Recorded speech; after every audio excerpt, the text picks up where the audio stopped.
Тәуелсіздікке арналған тәуелсіздіктің мен үшін маңызы атты челленджімізді бастаймыз. Барша қазақ жұртын тәуелсіздіктің 30 жылдығымен құттықтаймыз. Және де әрбір қазақ тәуелсіздіктің біз үшін оңай келмегенін біледі және де түсінеді деген ойдамыз. Тәуелсіздіктің 30 жылдығы біз үшін қандай да бір алып белес секілді. Тәуелсіздіктің 30 жылдығы құтты болсын. Көгінде тек тілегі дегенде, бірлігімен тұтасып жеткен азат өмірге, тоғырлы елім рухты той боп жатыр. Еркіндігім қасиетім қастерлім, өзің барда өзегімде жоқ шермің. Кеше сенің қабілетіңді арманғы бұданына бұғауландық бас келдің.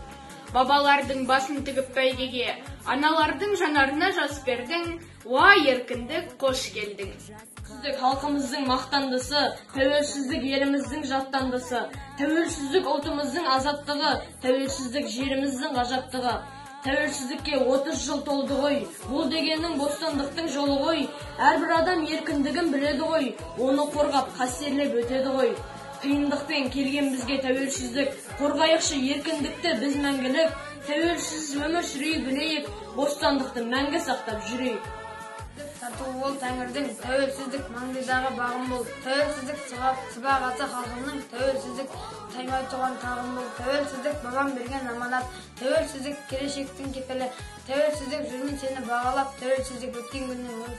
Сіз номер 2 аспара жалпы орта білім беретін мектебінің 8 А сынып оқушылары тәуелсіздіктің мен үшін маңызы атты челленджді 8 А сынып оқушыларына жолдаймыз.